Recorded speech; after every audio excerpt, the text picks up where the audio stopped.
Until now, we've discussed encryption at rest, but moving data between locations, as you do whenever you open a website on a remote server or send an email attachment across the internet, introduces a whole new set of vulnerabilities. Plain text protocols transmit data in its unencrypted form, which makes it vulnerable to eavesdropping and tampering by third-party actors.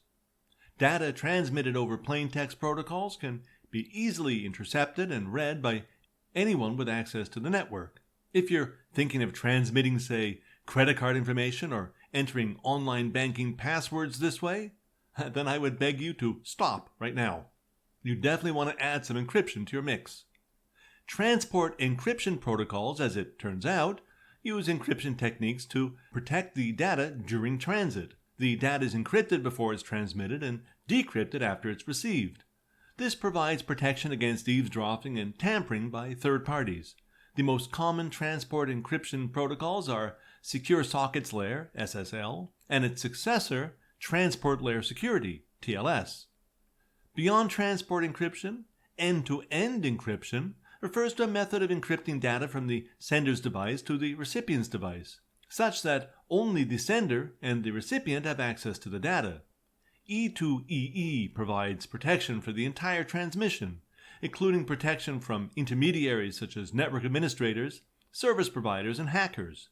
E2EE is typically used in applications such as instant messaging, email, and file sharing. HTTPS, the Hypertext Transfer Protocol Secure, is a protocol that's commonly used to secure web pages. It uses TLS encryption to secure the connection between a web browser and a server, ensuring that sensitive information such as login credentials and credit card numbers can't be intercepted by third-party actors. You can identify if a website is encrypted by looking for the padlock icon and the HTTPS prefix in the URL of the website. The padlock icon is usually located in the address bar of your web browser and indicates that the connection between your browser and the website is secure. The padlock icon can also show the level of security, such as the type of encryption used, the identity of the website, and the validity of the TLS certificate. It's important to note that while the padlock icon and the HTTPS prefix indicate that a website is encrypted, they don't guarantee the authenticity or security of the website. Always be cautious when entering sensitive information, such as login credentials or credit card numbers, into any website, and make sure to verify the identity of the website before entering any sensitive information. TLS encrypted websites can acquire those padlocks and HTTPS as a URL prefix by requesting a certificate from a certificate authority. Once upon a time, CAs would charge good money for issuing certificates, and they would take their time about it too. However, that was before Let's Encrypt. Let's Encrypt is a non-profit certificate authority that provides free, automated, and open source TLS certificates. The main value of Let's Encrypt is its ability to make encryption more accessible and affordable. In addition to being free, Let's Encrypt certificates are also easy to obtain and install. These certificates are issued through an automated process, making it possible for website owners to obtain a certificate in minutes rather than waiting for days or weeks for manual processing. Let's understand those certificates a bit better.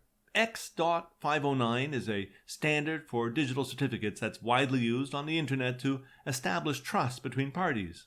An X509 certificate is a digital document that contains information about the identity of an entity and is signed by a trusted third party known as a certificate authority. The process of obtaining an X509 certificate involves jumping through some hoops.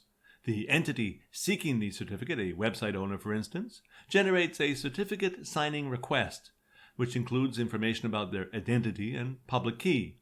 The CA verifies the identity of the entity and issues the X509 certificate. The certificate includes the public key of the entity, information about the entity, and the signature of the CA. The entity installs the certificate on their web server and configures their website to use HTTPS, which enables encrypted communication between the server and the client. The process of revoking an X509 certificate involves the following steps. The entity or the CA detects that the certificate needs to be revoked. For example, an entity may have lost control of their private key, or the identity information in the certificate may have changed. The entity or the CA requests the revocation of the certificate. The CA updates its certification revocation list to indicate that the certificate has been revoked. The CRL is a list of all the revoked certificates that the CA has issued. When a client connects to a website, it checks the certificate against the CRL to make sure it's not been revoked.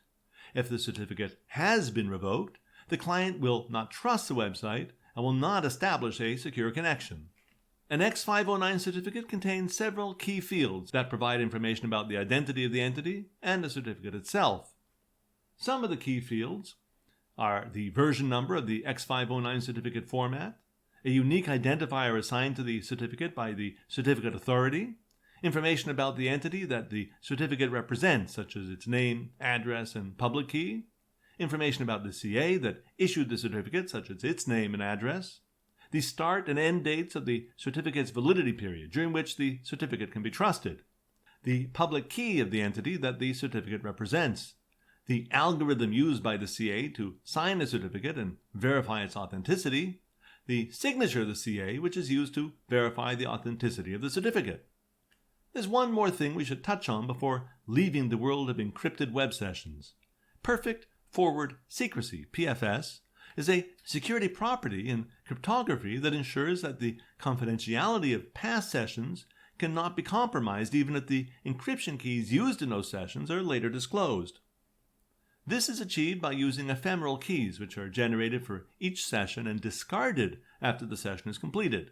The ephemeral keys are used to establish a secure key exchange and are never stored, so they can't be used to decrypt past sessions even if they're later disclosed. PFS is an important property in the secure communications protocols, as it ensures that even if an attacker is able to obtain the encryption keys for a single session, they will not be able to use those keys to compromise past or future sessions.